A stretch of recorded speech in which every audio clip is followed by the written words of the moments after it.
Good afternoon. Welcome to the City Club of Cleveland. I'm Chris Ronayne, president of University Circle Incorporated. As you've witnessed, there's a lot going on in our neighborhood in University Circle, including tomorrow's 26th annual Parade the Circle. Don't miss it. But today, we're here to talk about what's happening with our anchor partner, University Hospitals, and the health industry as it relates to Cleveland, our region, and our nation. It's my pleasure to introduce today's speaker, Thomas Zenty, Chief Executive Officer of University Hospitals. In this town, we talk a lot about the importance of eds and meds, and for good reason. Healthcare is one of our city and region's burgeoning industries, but it is also an industry in transition. Changes in private practice, the advent of the Affordable Care Act, the introduction of electronic medical records, and the emergence of other technologies are all converging to reshape healthcare. And much of it is happening with leaders in this field right here in Cleveland, where we are emerging, as you know, a globally recognized medical hub and a center of medical expertise. At the forefront of that leadership is Tom Zenty. Mr. Zenty leads University Hospitals, an integrated system with 14 medical centers, 26 outpatient health centers, 8 urgent care centers, and more than 230 physician offices across Northeast Ohio, with nearly $3 billion in annual revenues. And just as I talk about those numbers, my guess is they've changed because UH is always on the move. Over the past 13 years, under Mr. Zenty's leadership, University Hospitals, or UH as it's more commonly known, has experienced substantial growth. UH has expanded its footprint in the University Circle neighborhood, adding the Seidman Cancer Center and expanding their Center for Emergency Medicine, as well as in the region, opening the UH Ahuja Medical Center in Beechwood and several community health centers. In January 2014, 2 community hospitals, Elyria Medical Center and Parma Medical Center, joined the system. UH has also raised more than $1.5 billion in philanthropy, augmented clinical research, and expanded community benefit contributions. In 2012, the Harrington Discovery Institute at UH Case Medical Center was established, which supports leading physician scientists nationwide in the development and commercialization of new drug therapies. Most recently, UH announced the opening of Northeast Ohio's second Level 1 Trauma Center this fall to serve, among others, the city's east side neighborhoods, which is described as having an anemic trauma presence after the closure of several hospitals over the last 2 decades. Prior to assuming leadership of UH in 2003, Mr. Zenty held leadership roles with health systems in California, Arizona, New Jersey, and Connecticut. Modern Healthcare has listed Mr. Zenty among 100 most influential people in healthcare, and he is in the Northeast Ohio Business Hall of Fame. Unquestionably, University Circle, this city, and this region would not have experienced the growth it has had over the last decade without the leadership of Tom Zenty. He is both a national leader in his field and in our community. In University Circle, I can personally attest we owe him a debt of gratitude for both our growth, but also for the hospital's new way of doing business, leading the way in a live, buy, and hire local strategy that has broad implication beyond the Circle, throughout Cleveland, and the region. We look forward to what he has to say today about what's happening and what's next at UH. Ladies and gentlemen, members and friends of the City Club of Cleveland, please join me in welcoming Tom Zenty. Thanks, Chris. Very nice. Thank you. Well, good afternoon, everyone, and thank you for joining us today. It's a pleasure to be back. I think the last time I was here was about 5 years ago, where I talked about healthcare reform when it was just being discussed, and now I'm here to talk a little bit today about healthcare reformed, because it's a little different today than it was just 5 short years ago. Chris, thank you for that kind introduction, and thank you for all the great work you do on behalf of the City of Cleveland and certainly for the Circle. University Circle has done tremendous things for, I guess, the past 60 years, and you're right at the center of all that, so thank you for all that you do. And I'd also like to thank Dan Malthrop, the City Club CEO, who was kind enough to invite us to be here and make a presentation to you today. I'm going to speak for probably about 35 minutes, and then we'll leave time for questions and answers and cover a lot of points, but mostly I'm going to talk about what's happening in our field in general, and then I'll talk a little bit about what's happening at university hospitals and the impact that we're having on our region. But the whole goal today, quite frankly, is to talk about the new healthcare model that we're seeing evolving now across the entire United States. You know, I was reading one of the business journals back several weeks ago, and a very interesting quote that I'm going to start the presentation off with today. And this was a group of some Silicon Valley entrepreneurs who formed a venture capital firm called the Founders Fund. And they poke a little bit of fun from time to time at their field, which is information technology. And they said back in the 1950s, what we really wanted in the United States was flying cars, and what we ended up with was 140 characters on an internet opportunity.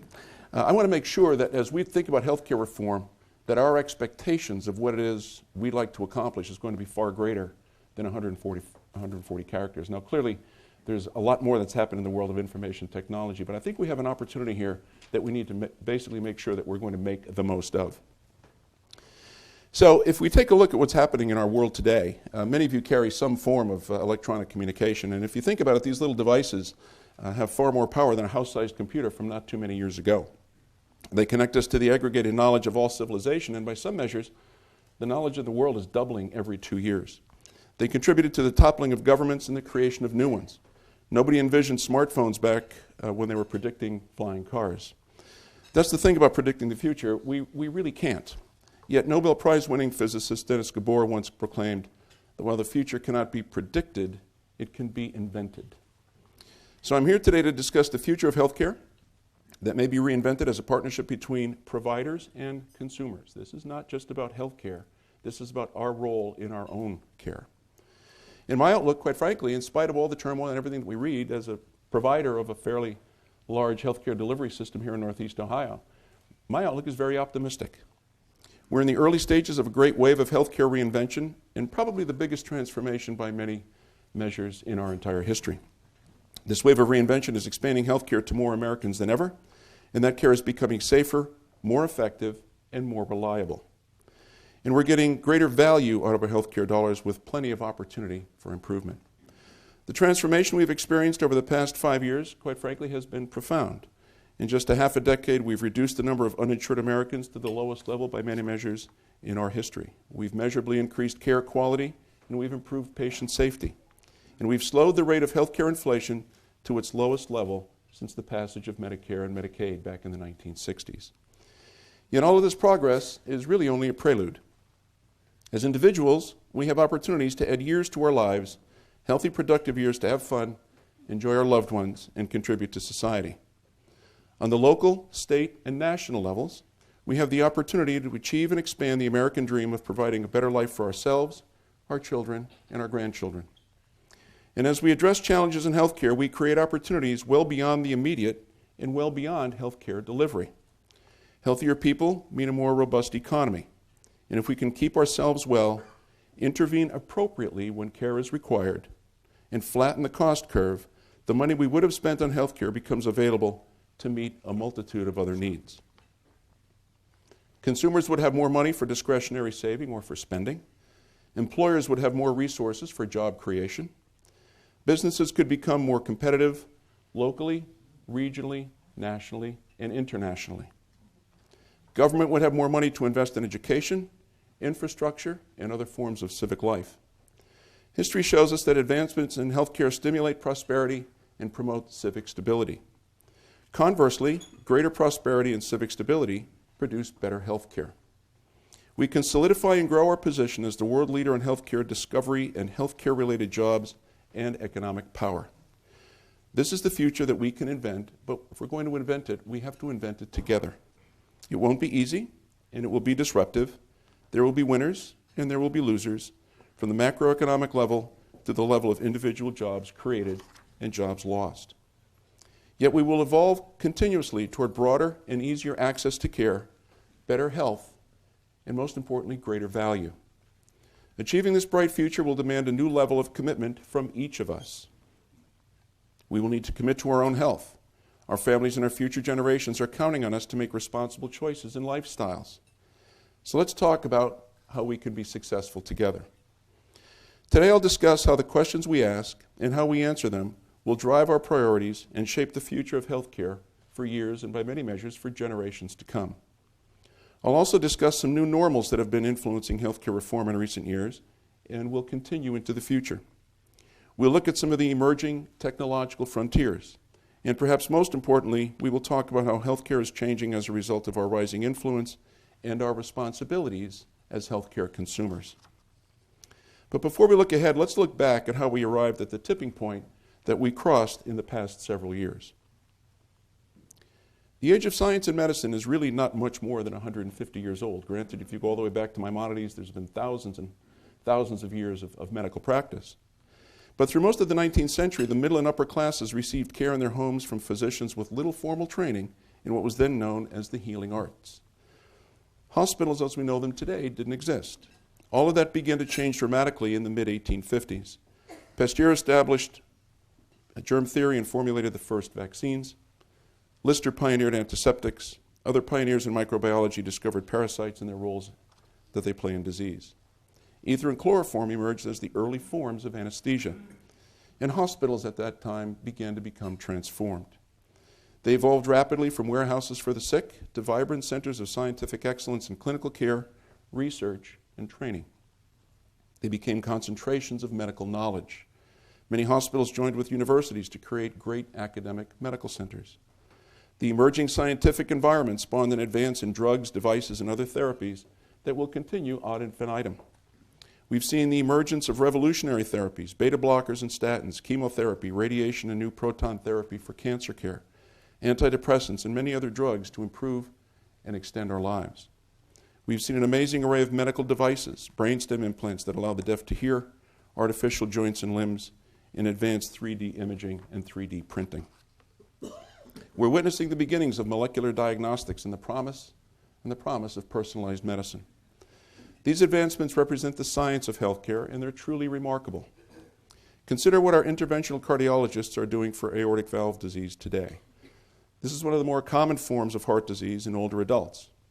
And less than a decade ago, for many patients, when they came to the hospital, it was very difficult for them to receive the appropriate treatment, specifically valve replacements. Those well enough to undergo open heart surgery for valve replacement would spend weeks in the hospital and up to 3 or 4 months going through recovery.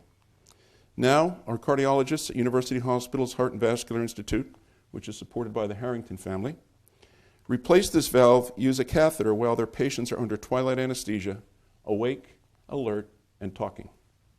And those patients generally are home within 24 to 48 hours with nothing more than a small incision where the catheter was inserted. In cancer care, progress has been equally remarkable.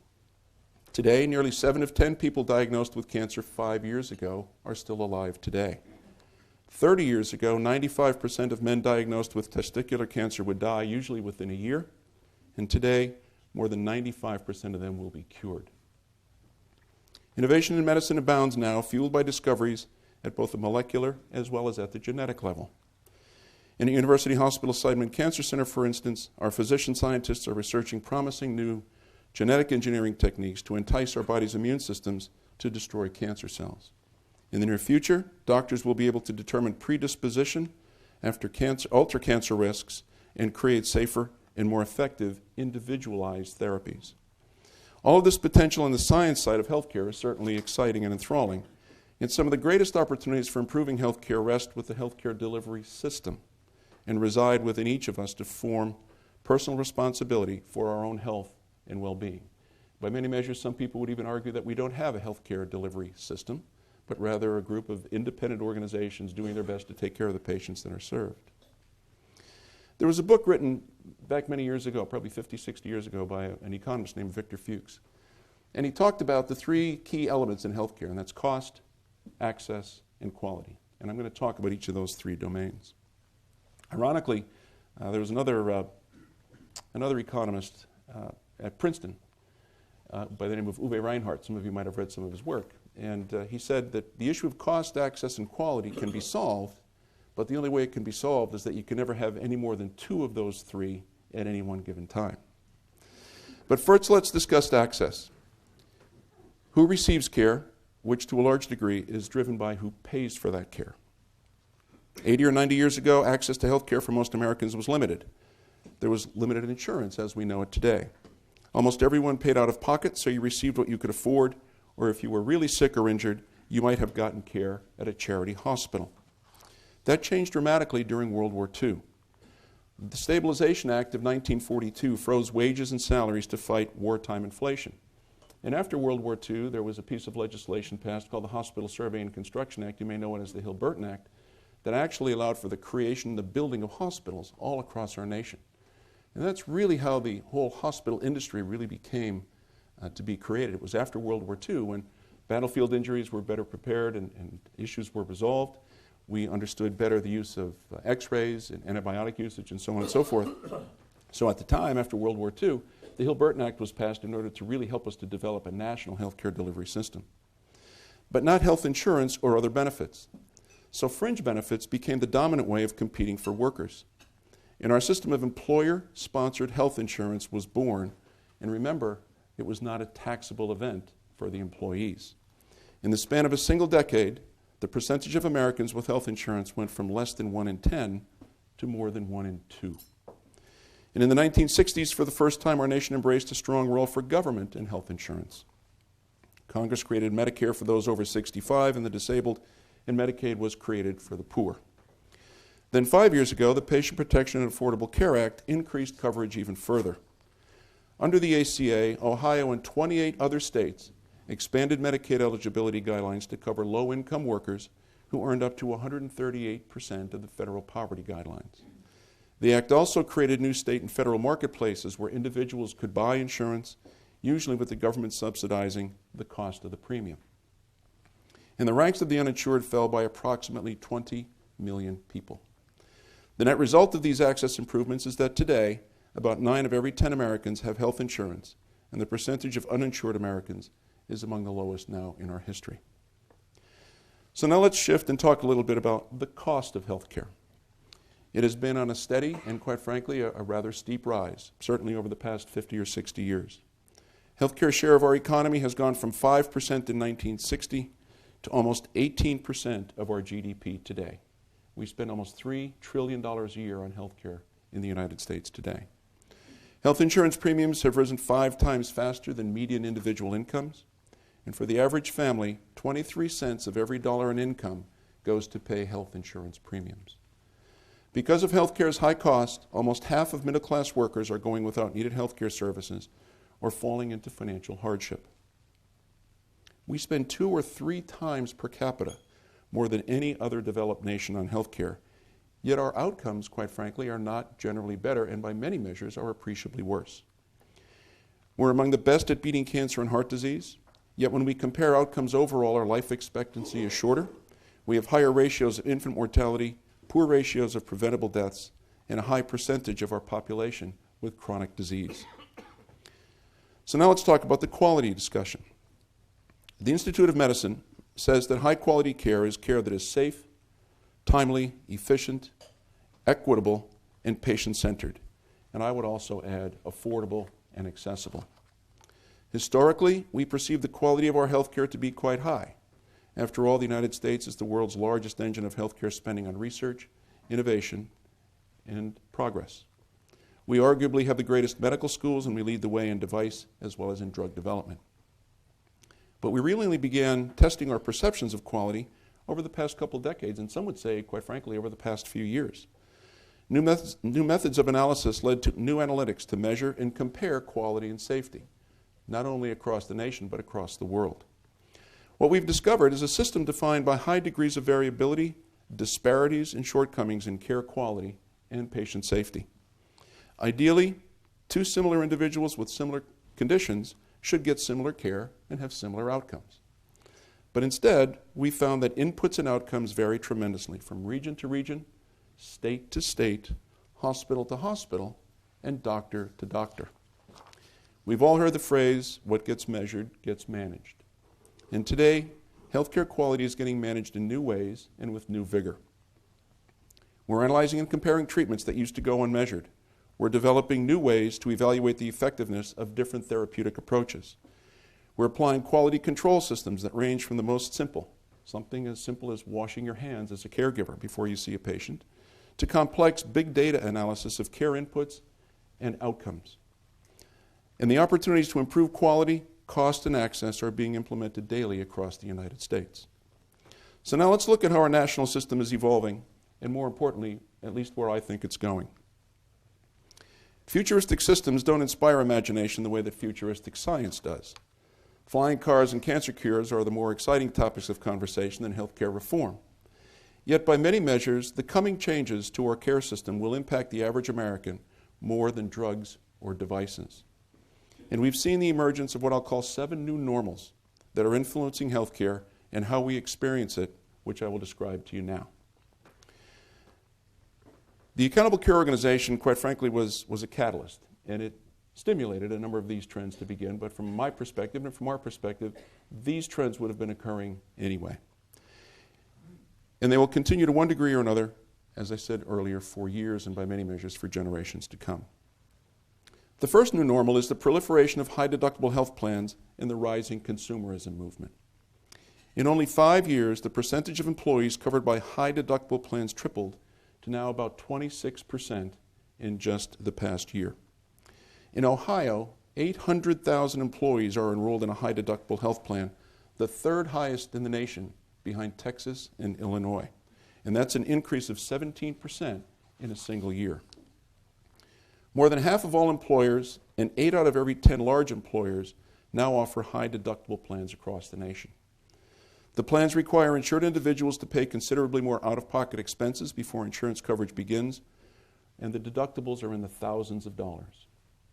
Policy advocates say that out-of-pocket accountability will encourage consumers to shop more prudently for services and think twice about what care they really need. By one short-term measure, they're achieving their desired effect.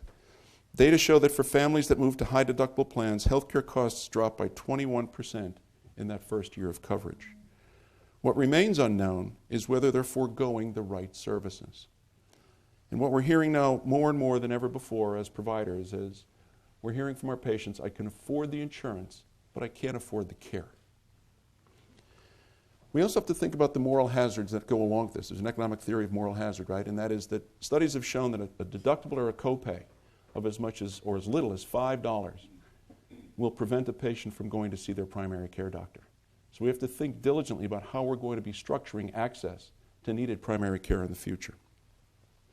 Our second new normal is that we are moving to a value-based payment system that rewards outcomes rather than just inputs. We're evolving from a more is better culture. By some estimates, a shift toward outcomes-based, value-driven payment structures could save America more than $1 trillion over the next decade. And we're moving in that direction. For hospitals today, almost 6% of our Medicare patients depend on us achieving government quality milestones, which didn't exist 5 short years ago.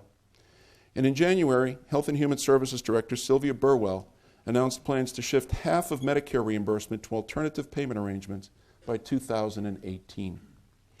A national coalition of providers and insurers pledged this year to move 75% of their business into value-based payment arrangements over the next 5 years. Now, skeptics have long worried that improving care quality would drive costs up, but frankly, we've seen the opposite. Under one large Department of Health and Human Services initiative called Hospital Engagement Networks, or HENS, thousands of hospitals collaborate to study and share best practices in quality and safety improvement all across the country. As a result, since 2011, the participating hospitals have reduced early elective deliveries by 66%, ventilator-associated pneumonias by more than half, pressure ulcers by 26%, patient falls by 15%, and Medicare 30-day readmissions have been reduced by about 8%. This initiative has prevented 560,000 hospital-acquired conditions, and estimates are that it saved 15,000 lives. And the quality improvements saved more than $200 million by reducing duplication of efforts, waste, infections, rehospitalizations, and other complications that patients may have encountered. What gets measured gets managed. And in fact, growth in national health spending over the past 5 years has been slower than at any time since the passage of Medicare and Medicaid. And hospital costs are rising even more slowly, by many measures now slightly under 2% or around 2%. We're making care more standardized and more reliable. We learn from the experts who produce the best outcomes at the lowest cost. And this movement is called high reliability medicine, and it's a movement that hospitals value. Third is a social shift, an incentive to promote wellness and healthy behaviors. U.S. healthcare has had a hospital-centric focus since 1946 at the passage of the Hill-Burton Act. Now hospitals, physicians, and insurers are emphasizing prevention and wellness. What has this led to? Decreasing inpatient admissions, increasing ambulatory care, increasing outpatient care, and increasing home health visits. In fact, in our health system, You may not think much about this, but the largest number of people who we take care of on any one given day sleep in their own beds at night. We now are responsible for over 2,500 people in our home health department. Our average daily census across our system is probably somewhere slightly under 2,000. So if you begin to think about what's been happening with healthcare today, it's moving out of the institution and into either ambulatory or home healthcare settings. From a systemic view, the most cost-effective way to treat an illness is to prevent it, or to prevent it from becoming even more complex. That means creating and aligning incentives that replace the financial rewards for treating sickness with rewards for better health. In university hospitals, we're taking responsibility for the overall health and wellness of large groups of populations, for both individuals and families. We're creating a whole network of people, relationships, and technologies to support and encourage healthy living and chronic disease management. A key to success is to identify the costly outliers, especially patients with multiple chronic illnesses, and do a better job of managing their care. Not all of the interventions need to be clinically based. What we're finding is socio-demographic factors have a real big impact on people's abilities to do something as simple as pick up their prescriptions because they don't have a car to get to the pharmacy. Very simplistic things that we can do to make people's lives better. Patients with multiple chronic conditions account for 60% of total medical costs, 3/4 of hospitalizations, and almost 90% of prescriptions. Up to half do not comply with their care plan. Many of them are heavy users of the emergency department, which is a costly and inefficient way to receive care. We're connecting those individuals with primary care providers, in-home health monitoring, telehealth, and the use of patient navigators. Population health management is the core of what is known as accountable care organizations. ACOs sometimes draw comparisons to HMOs, or health maintenance organizations, but there are major differences. In an ACO, you and your primary care physician make care decisions together, rather than a non-clinician simply acting as a gatekeeper. And while HMOs have cost control as their main goal, ACOs focus on achieving the best possible outcomes at the best possible cost. For accountable care organizations, the incentive is to provide the necessary care needed to achieve the best results. And at university hospitals, our accountable care organizations already cover more than 270,000 individuals in 4 different models. Fourth, providers will need to do less for less. 1 in 4 hospitals nationally loses money from ongoing hospital operations. That means 1 out of every hospital is financially negative in terms of their operating margins. There's a lot of downward pressure on revenues. Hospital stays are fewer and shorter due to technology advancements, improvements in care delivery, and in part because of high deductible health plans. When people are paying a share of healthcare costs out of their own pocket, by many measures it will deter use. In our market, hospitalizations have declined for 5 straight years. And this is in the entire 8-county region, by many measures the 15-county region, but in the 8-county region alone, the number of admissions have gone from 370,000 5 years ago to less than 350,000 today. In addition, payers led by the federal government have been reducing our funding, and this year, for the first time in 50 years, reimbursements that hospitals receive for caring for Medicare patients will be lower than the Consumer Price Index. We're also faced with things like sequestration, reductions in disproportionate share, and a number of other elements that we can talk about in the Q&A session if there's an interest in doing so. Fifth is the continuing consolidation of healthcare providers. Almost half of all hospitals now are in health systems. Standalone hospitals are having a hard time competing. Revenues are tighter, the market is changing, and access to capital and technology are increasingly difficult to achieve. Large regional and national healthcare systems are consolidating and expanding their markets. As Chris mentioned, Parma and Elyria, but in addition to that, Robinson Memorial and Ravenna and Samaritan and Ashland all chose to become part of university hospitals in the past 18 months. SUMA and Akron General now have minority ownership interests, and the consolidation trend is very likely to continue on a national basis into the future. It was only probably 10 short years ago. Now about half hospitals are part of systems. Roughly 10 years ago, it was about 40% of hospitals. So this trend to merge and to consolidate will continue on in the years that will follow. Locally and nationally, this trend extends, though, beyond hospitals to include physicians, imaging, lab services, and as well post-acute care. In university hospitals, to Chris's point, we will soon have 18 hospitals, more than 35 outpatient health centers, hundreds of physicians, home health, and other services. Our system now cares for almost 1 million patients per year, 1 in every 4 Northeast Ohioans. And as we like to say, we take care of these million people, one person at a time. A sixth new normal is the growing role of technology. One example of this, and probably the most visible, is the use of electronic medical records. These systems are increasingly important as a tool for communication as well as for integration. They help close gaps in care, eliminate waste and redundancy, and increase convenience for patients. Some say they've created more problems than solutions. Vast new research and clinical frontiers are opening as we learn to mine massive banks of healthcare data. We're discovering what treatments work best and how we can better predict clinical needs through the fields of computational biology and translational bioinformatics. Technology is also empowering more and more people to gather and use health information. Consumers are downloading health and fitness apps at a rate of more than 4 million per day. The market for mobile health is expected to hit $50 billion annually in the next 5 years. And lastly is the continuing emergence of market disruption from new competitors, but quite frankly is welcomed by consumers. More than 8 out of every 10 consumers say that they're open to trying new and non-traditional ways and settings to receive healthcare services, especially if the price is right.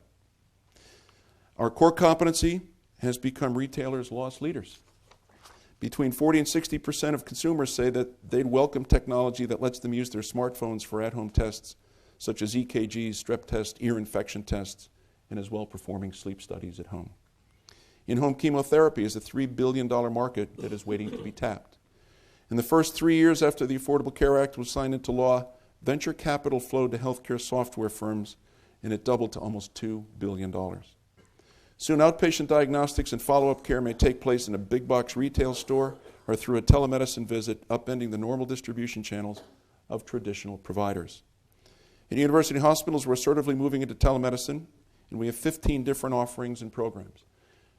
One Friday every month, I meet with all of our major service lines, and as it turned out, I was meeting just this morning with Patty DePompe, physicians who lead Rainbow.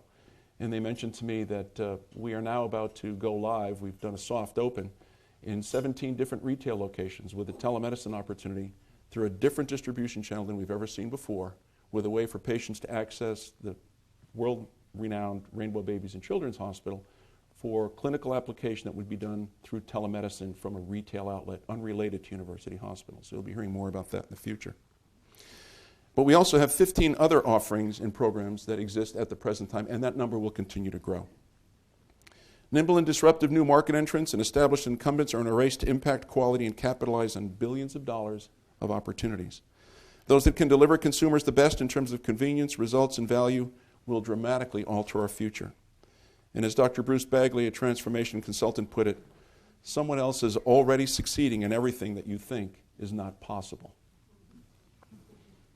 So let's talk a little bit about the age of the consumer. The outgrowth of all of these new normals is that we have entered a new age of healthcare, the age of consumerism and, quite frankly, retail therapy in healthcare, which we've never really seen before. Healthcare, like so many other sectors before it, is reshaping around the wants, needs, demands, and expectation of consumers.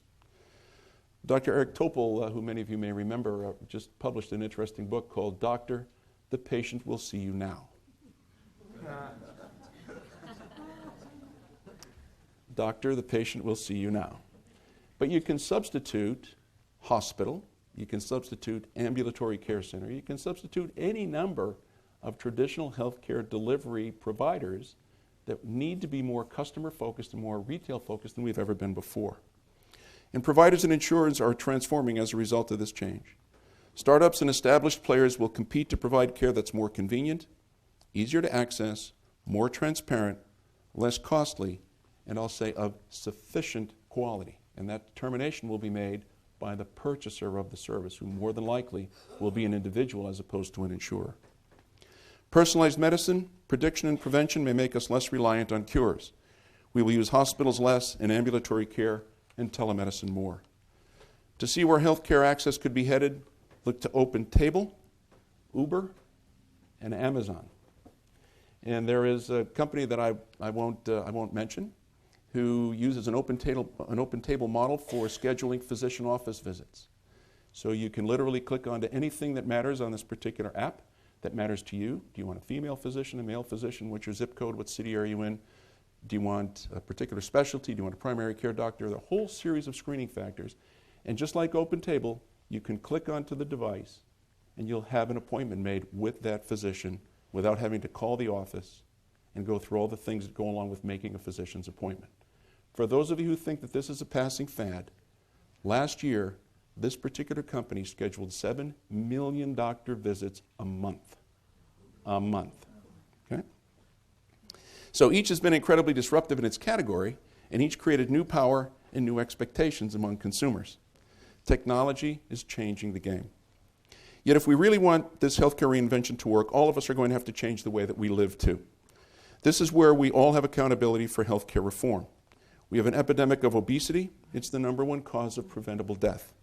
The emerging risks of our sedentary lifestyles have led to the phrase that sitting is the new smoking. Hospitals and healthcare providers around the country are investing heavily into advancing patient and family engagement in their own health. And as patients, we must become active participants in our own care. Employers who pay for most of our healthcare are incentivizing employees to use tools to monitor health and encourage wellness. High-deductible plans have shifted responsibility to individuals to make informed and responsible decisions about necessity, priority, and price. And as individuals, we're encouraged and expected to question and challenge our physicians and caregivers if we don't understand our care plans. I want to spend just a brief period of time, as I like to do in these kinds of forums, and talk about something that's so very important, but it's so difficult to talk about, and that's end-of-life care. As we look at the future of healthcare, I believe it's imperative to begin having responsible and long-avoided discussions about a topic that is sensitive and important, and that is, how do we handle end-of-life care? This ignored element of healthcare demands serious civic, but most importantly, personal examination. Statistically, 5% of Medicare enrollees die each year. Yet the care that we provide to them, the invasive, expensive, and often futile care for that 5%, accounts for almost 1/3 of all Medicare spending. And as individuals, we owe it to ourselves, our families, and our physicians to utilize advanced directives and living wills. So in conclusion, historically, people have had a tendency to look back with nostalgia at some golden age of years gone by. For those of you who enjoy automobiles, Enzo Ferrari, who created an iconic car brand, when asked, what's the best Ferrari ever built? His answer was, next year's. In healthcare, our golden age is now. Our access to care and the quality of our care are far better than they've ever been before, but we still have a long way to go. We have great opportunities ahead to continue improving these two elements of our system, and even greater opportunities to control cost and to add value. Our expectations of our healthcare system, of our science, and most importantly of ourselves are rising, and appropriately so. As providers, we look forward to engaging in this journey with each of you together. It's important that we rise to this occasion together. Thank you.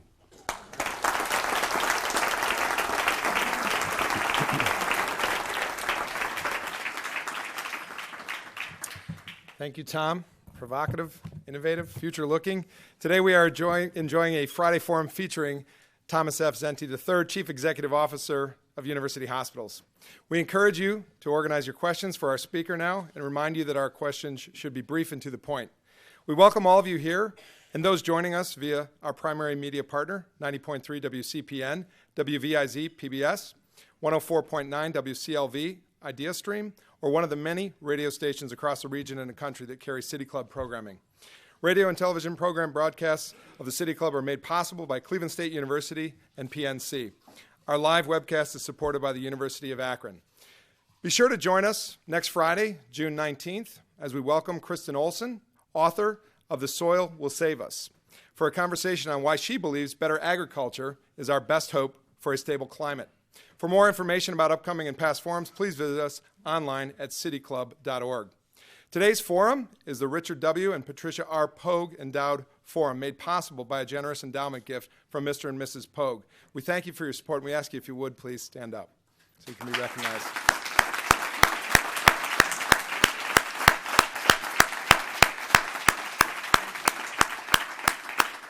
Thank you, Dick and Pat. Our community partner for today's program is the Center for Health Affairs. We thank you for your support. Additionally, we welcome guests at the table hosted by the Cleveland Clinic, Karpinski Engineering, PNC, and of course, university hospitals. We thank all of you for your support. Now it is time to return to Mr. Zenty for our traditional City Club question and answer period. We welcome questions from everyone, including guests. Holding the microphone today are our content associate, Teddy Eisenberg, and Director of Programming, Stephanie Jansky. First question, please. Mr. Zenty, thank you for your comments regarding end-of-life issues. A fairly simple question, which I think has a difficult answer, though. So many of your Medicare patients come to an emergency room from a nursing home. They're sent in an ambulance. There's nothing with them.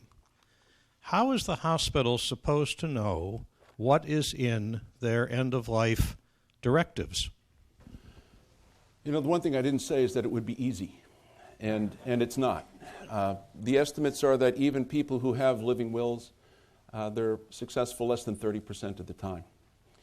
What we need to make certain of is that we find the best way to clearly identify what a patient's wishes are prior to admission. With the advent of electronic medical records, for example, if a patient were to come to a hospital with an EMR, virtually all hospitals now in the United States have them, and they had been a patient before, and that information is readily available, we have a real clear initiative that we will follow based on that information.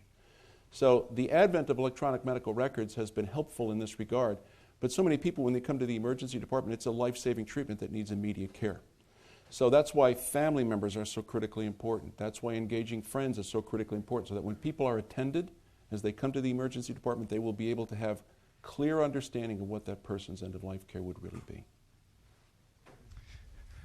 Please tell me what efforts are being made to reach out to the immigrant population who might still be struggling with the English language. Yeah, the interesting thing about those who are uninsured, as you know, the undocumented population does not have access to health care through formal mechanisms. And as such, the estimates are that there are somewhere between 10 and 15 million people in the country who do not have access to health care through the normal mechanism that you might otherwise expect that citizens of the United States do. So although we've reduced the number of the uninsured now to about 30 million people nationally, about 10% of the population, almost half of those are people who are not citizens of the United States. When someone comes to a hospital across the country, we have, of course, interpreters. We have the opportunity to engage people in conversation. We do everything that we can to take care of people regardless of their ability or their inability to pay. So this is a major initiative that has to be addressed at some level, at the civic level. But as providers of care all across the country, hospitals take care of a large number of individuals who are not here as legal citizens, but nonetheless will not be refused the needed care that they will be looking to achieve. Tom, thank you for sharing this information this morning. Racial disparities in healthcare is a pervasive challenge. What are some of the things that you're doing at UH to continue to address this challenge? It's not just racial disparities, but it's all types of disparities that we have to be addressing. In our organization, I'm very pleased to say that at university hospitals, we've been ranked among the top hospitals in the nation for the equity of care that we provide. The American Hospital Association has taken this on as a major initiative, and I have the privilege and honor of serving on the Equity of Care Committee. So it's about race, it's about religion, it's about language, it's about people who are deaf and can't communicate when they come to an emergency department. So this whole idea of social sensitivity is so critically important to everyone who we care for. We take this very seriously. Study after study has shown that people will seek care when people who look like them will provide that care. So we've been focused on issues like attracting diverse populations to come and work in our organization. We've been recognized nationally for our efforts in diversity. LGBT community, African American community, Latino community, those, as I mentioned before, who are profoundly deaf. So we've been working at this for quite a number of years, and most recently we were just recognized for about 7 years in a row now. We've been recognized nationally as being among the top providers for people who need that particular type of sensitivity when they come to us for care. The problem is, and I can give you statistics, but the problem is that we don't have enough people of color who are in medical schools and, quite frankly, in nursing schools today and other clinical programs. That's an area that we need to continually work on. At university hospitals, and specifically at Case Medical Center, We have something called the David Satcher Clerkship, where we invite minority medical students from around the country to come and spend a summer with us so that they will get to know us, they'll become familiar with Cleveland, they'll become familiar with the community, and they will look to do the kinds of things that they would like to do by moving to this community personally and professionally. And that Satcher Clerkship has been in place for many, many years. We have, to our knowledge, the only endowed chair, the Edgar B. Jackson Jr. Chair. Many of you may know Dr. Jackson, just a remarkable man, just a real pillar of support in our community for Dr. Jackson. He recently retired, and there was a chair that was endowed for him called the Edgar B. Jackson Jr. Chair in Diversity and Inclusion that supports Dr. Pettigrew at the moment, who is working with us to identify areas of disparities that we can minimize and, by many measures, eliminate those disparities. The issue of ability or inability to pay is another important component. So maybe you just read about this new plan that we put in place to open down on roughly 60th in Euclid and Carnegie. Because what we found is right around our hospitals, we have some of the lowest successful birth rates of any place in the nation. So we want to do everything we can to be addressing that activity.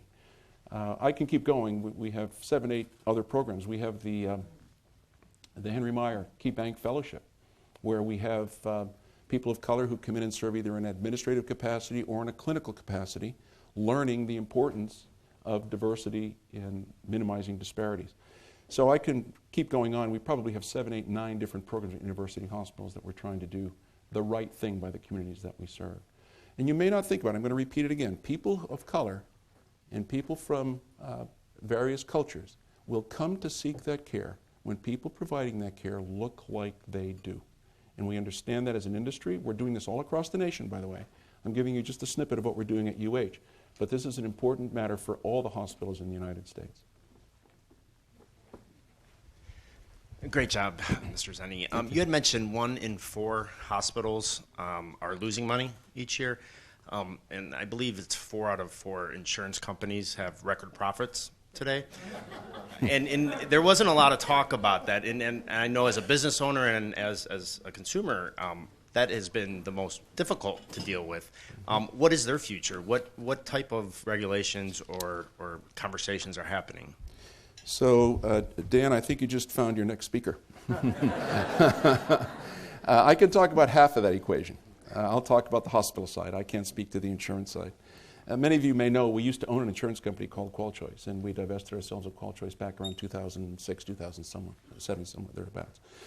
On the hospital side, though, as you may remember my remarks, I said that right now the estimates are that healthcare costs on the hospital side alone are going up at slightly under 2% per year. You might have heard about significant cost reductions that are happening all across the country, and we need to be responsive to the market's demands. 1 out of hospitals is losing money from operations, which is really what's driving this whole issue of consolidation in the industry, and I think we're going to continue to see that happen. We have an excess capacity of inpatient hospital beds by most measures in many cities across the country.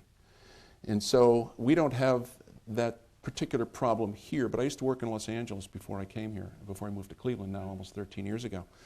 And in large metropolitan areas, there is, by many measures, there are too many hospital beds that are in existence. So as a result, that leads by some measures to irrational pricing. One of the cities that seems to have solved that is Rochester, New York. So they've done a lot of consolidation in that marketplace. I can't speak to what's happened on the insurance side in that particular market, but by taking that excess capacity out of the systems, the hospitals are running far more efficiently than they have before. So I think when we take a look at what's happening in our industry, we have to make sure that we're going to be responsive to market demands. As inpatient activities are going down, if you hear about what we're doing at university hospitals, we now have, as I said earlier, over 30 major ambulatory centers. We're opening up another one on 77 and 82 because, again, that's part of the southern Parma district that would support Parma Hospital. We're building a new rehab hospital over in Avon now on the west side because we're trying to vertically integrate rather than just horizontally integrate, meaning we're taking more services that might otherwise have been a discharge from our hospital and now making it part of our system. We've added a number of other ambulatory centers and we'll continue to do so in the future. And importantly, what we do is we do what we call demographically based hospital planning. So when we're looking at programs and services, we take a look at the needs of that community. Heidi Gartland is here today, and Heidi leads our community benefit analysis that we do every single year. But it's more than just community benefit. It also takes a look at what the needs of the consumers are going to be in that market. So the other good news is that in this particular market, we don't have the traditional arms races that you might find in other cities. And I think that that's an important distinction. Now, what a lot of people don't know is that we are as exposed to restraint of trade issues as any other business. So we need to be careful because this is now, for all intents and purposes, a two-health system community. So we don't consolidate markets by speaking with our competitors and vice versa. What we want to do, though, is make certain that we are going to be meeting the needs of those healthcare consumers in the year and years to come. So, for example, in some communities that are younger, growing communities, we will put in pediatrics, we'll put in OBGYN physicians, we'll put in internal medicine physicians. We'll put in the things that young, growing families need. In some of our markets, we treat a population that may be a little bit older than some of those communities. So what do we put into those markets? We put in things like cardiology, cardiac surgery, other cardiac services that they will be needing. We'll be adding urological services, for example, GI services. So we're trying to match what we think future demand will be to the demographics of the populations that we serve. But I don't really have anything much to say on the insurance side except to say that we're doing our best to keep costs down. Healthcare costs in the past 5 years have gone down to under 5%, which is the first time that's happened in the history of record keeping since 1965. So we think we're doing our part to help to keep these costs as low as we possibly can.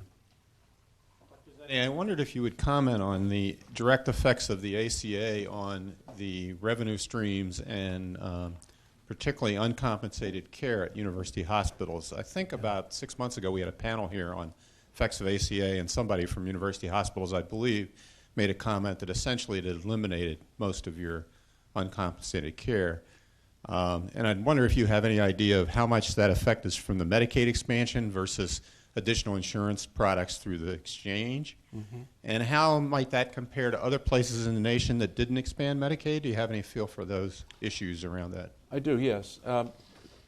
The expansion of coverage has not eliminated our bad debt or charity care obligation by any means. So we still, I think last year we provided about $61 million in free care, true charity care. But there's no doubt that the coverage of people under the Medicaid program, now up to 138% of federal poverty guidelines, has really helped people to access university hospitals and other hospitals across the nation. That's the kind of coverage that we think is incredibly important. Now, one of the sequelae from that is an actually interesting story. Most of the volume that's coming to us now is coming through our emergency departments, because for the first time, people who have coverage don't know how to access health care. So we've now populated our emergency departments with what we're calling patient navigators. So when someone comes to the hospital, they'll get the care they need in the emergency department, but we'll line them up with a primary care physician or a primary care provider. We'll make sure that they know how to access the system more appropriately than just coming to the emergency department. So this is a national phenomenon. This has been happening all across the country. It certainly helped us at Rainbow Babies and Children's. What many of you may not know is children's hospitals across the country have a very large Medicaid population. In fact, at Rainbow, 65% of our patients are covered under the Medicaid program. 65%, two-thirds. So when you think about that, it's had enormous positive implications on children and their families, obviously. And the same is true by many measures at McDonald House, right? So when we think about both the labor and delivery side and the pediatric care side, this additional coverage has helped with things like better prenatal care, better access to care, and prevention and wellness too. So I'll take just a minute. I talked about ACOs. So we were very early to the game in the accountable care organization world. And we have 4 accountable care organizations. We have one in Rainbow, a pediatric accountable care organization. And there are 70,000 children in that program. And we have 10 screening criteria that we now use for every child in that program. And by the way, when they come to a doctor's office, a pediatrician's office, they generally don't come alone. Their mom or their dad or both will bring them, and they bring their brothers and sisters. So we treat the whole family, but we screen for 10 different criteria that we think will lead to better care for those children in the year and years to come. One of the things that we do, which may sound unusual, and many pediatricians do this too, but we do fluoride teeth varnishing now. Because one of the things that we found was that children were coming to the emergency department with tooth abscesses because they had very poor oral care. So by doing that very simple preventive measure, it's allowed us to engage the entire family in taking better care of themselves. So it's not just the intervention, but it's also the prevention and wellness side. We have an adult accountable care organization that has about 50,000 people that exist within it, and we also have a Medicare shared savings program. We have about 55,000 Medicare individuals now in our Medicare shared savings program with the same focus: prevention, wellness, and appropriate intervention. And that's what I talked about earlier. It's kind of a buzz phrase, but I used the word population health management. Hospitals need to think differently about not just accessing at the interventional episodic time people need care. We need to be more actively engaged in caring for entire populations of individuals to focus on prevention and wellness, keeping them well, and intervening at the right time, at the right place, and now at the right cost.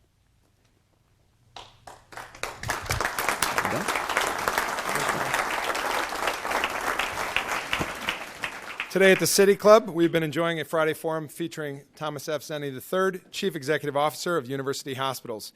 Thank you, Mr. Zenty. Thank you, ladies and gentlemen. This forum is now adjourned.